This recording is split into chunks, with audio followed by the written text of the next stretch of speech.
Título: Brasil.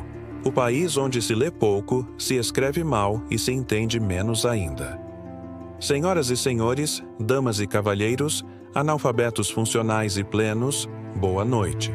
Ou bom dia, dependendo da hora em que o seu algoritmo resolveu te mostrar esse vídeo. Aqui é o Na Fé com Ironia, o canal onde a gente mistura a Bíblia com sarcasmo, filosofia com humor e burrice alheia com compaixão cristã. Antes de mais nada, obrigado por voltar. Porque, convenhamos, no Brasil, quem volta a um canal que exige pensar é quase mártir. Hoje o assunto é sério, embora vá doer de rir em alguns momentos. Vamos falar de analfabetismo no Brasil. Sim, ele ainda existe, igual ao comunismo de boutique, só que mais disfarçado e menos fotogênico. Desenvolvimento, episódio e contexto social. Imagine a seguinte cena. Você está num balcão da lotérica. Na sua frente, um sujeito de uns 60 anos, cara de quem já viu muito e aprendeu pouco. Ele segura um papel na mão, vira para o atendente e pergunta: "Moço, lê aqui para mim o que está escrito. É do INSS, mas eu não sei se é para mim pegar o dinheiro ou devolver." É nessa hora que você percebe. O Brasil é uma ópera bufa escrita por um dramaturgo bêbado. Segundo dados fresquinhos do IBGE, publicados pela UOL, temos mais de 9 milhões de brasileiros que não sabem ler nem escrever. É gente demais tropeçando em placas, assinando contratos sem saber o que estão assinando e votando como se fosse jogo de par ou ímpar. Pior, essa turma nem é só de idosos. Tem jovem, adolescente e até adulto com smartphone de última geração e cérebro em modo avião. Ironia e crítica social. É claro que os burocratas de Brasília, sempre geniais, batem no peito e dizem: a taxa caiu. Sim, caiu de 5,4% para 5,3%. Uma queda tão sutil quanto o número de neurônios no influencer da Lacrolândia. E aí a imprensa comemora. Recorde histórico, menor índice desde que a Dilma tentou conjugar o verbo estocar vento. Mas vamos combinar. A burrice institucionalizada virou política pública. Desde as escolas que mais doutrinam do que ensinam, até os reality shows que premiam quem menos lê. A cultura da ignorância é celebrada como virtude, e qualquer tentativa de combatê-la vira elitismo.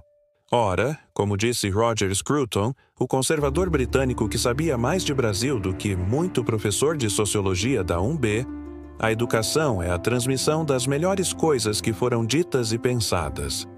Aqui, infelizmente, o que se transmite é Paulo Freire, o padroeiro da pedagogia do fracasso, e funk de duplo sentido como formação cultural. Referência bíblica crítica.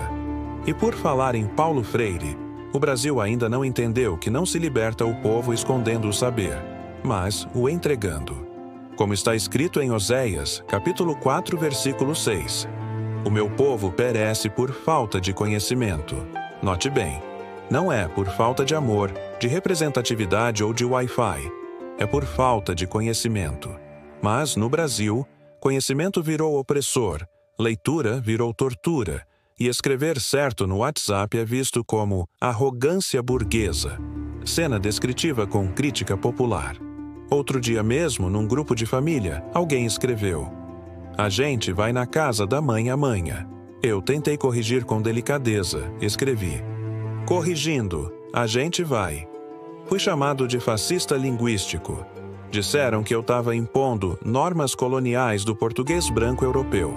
Pelo amor de Machado de Assis, citações literárias e filosóficas. O escritor russo Dostoiévski dizia: "O segredo da existência humana não está apenas em viver, mas em saber para que se vive."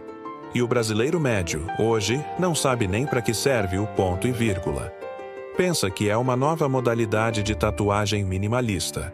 Já Burke, o pai do conservadorismo moderno, alertava que a civilização só sobrevive se as tradições forem transmitidas. Mas o que temos no Brasil é a quebra sistemática do elo entre gerações. Os jovens não sabem o que os avós viveram. E os professores ensinam que tradição é atraso. É a morte da memória, do idioma, da lógica. fonte jornalística e dados reais. Voltando aos números, segundo a Agência Brasil, o analfabetismo é 4 vezes maior entre pessoas com deficiência. E adivinha só? As políticas públicas são lindas no PowerPoint, mas na prática é cada um por si e Deus por todos. Menos no Ministério da Educação, onde Deus foi exonerado há muito tempo. Outro dado: a taxa de analfabetismo é mais alta no Nordeste e entre pessoas pretas e pardas. Mas falar isso virou crime de discurso de ódio estrutural. A verdade agora é censurada em nome da inclusão, que inclui tudo, menos o saber. Comparações e reflexões filosóficas. A alfabetização no Brasil não é só um problema escolar. É um problema civilizacional. Porque quando você tira do povo o acesso à leitura e à escrita, você não tira só o emprego, você tira a alma. Você transforma a gente em massa de manobra, em rebanho ideológico. E o mais curioso, o povo até quer aprender.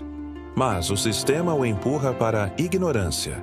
Como disse certa vez C.S. Lewis, com precisão cirúrgica, os tiranos mais eficazes são aqueles que convencem suas vítimas de que estão sendo libertadas. E assim, o Brasil segue, achando que é livre, mas algemado por currículos escolares que ensinam gênero antes de ensinar gramática. Cenário simbólico e crítica à modernidade. Imagine um país onde a maior autoridade pedagógica é Anitta dando entrevista na ONU. Onde livro virou decoração e ler virou piada. Onde adolescentes conhecem mais siglas de partidos de esquerda do que livros da Bíblia. Aliás, você sabia que grande parte dos jovens alfabetizados nunca abriu uma Bíblia? Mas decoram trechos do TikTok com precisão. Eles não sabem o que é Romanos, capítulo 12, versículo 2. Não se conformem com este mundo, mas transformem-se pela renovação da sua mente. Mas se conformam com o mundo dos Reels, da lacração instantânea e da ignorância remunerada. Crítica à esquerda educacional. A esquerda brasileira, que se orgulha de ser povo, tratou a educação como palanque. Em vez de ensinar o menino a ler Machado de Assis, ensinaram a denunciar estruturas opressoras de leitura eurocêntrica. O resultado? O garoto não lê nem a bula do remédio, mas sabe falar em interseccionalidade com a convicção de quem nunca leu um parágrafo de Aristóteles. Conclusão: moral da história. E aí, caro espectador, chegamos ao clímax da tragédia brasileira. A burrice foi institucionalizada. Mas, como diz o velho provérbio bíblico, em Provérbios, capítulo 19, versículo 2, não é bom proceder sem refletir, e peca quem é precipitado. Sim, o Brasil peca. Peca ao precipitar-se na ignorância, peca ao desprezar o saber, peca ao transformar escolas em fábricas de ressentimento e repetição. A moral da história é dura, mas necessária. Quem não lê, será sempre lido.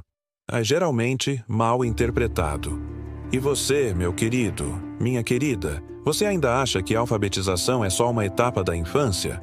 Ou percebe que é a chave da liberdade, da fé, da cidadania e da civilização? Já parou para pensar em como você escreve? Ou prefere continuar achando que com certeza é uma palavra só? Comenta aí embaixo. O que você acha do estado da educação no Brasil? Dá para salvar essa guerra cultural?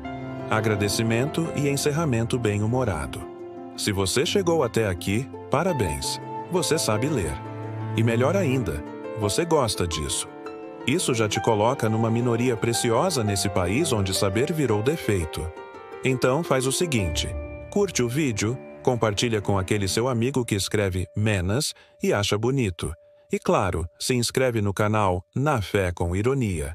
Porque aqui a gente cutuca com vara curta, mas com argumentos longos. E lembre-se, ler ainda é um ato revolucionário, mas só para quem pensa. Até o próximo vídeo. E não se esqueça, fé, com ironia, sempre salva da burrice institucionalizada.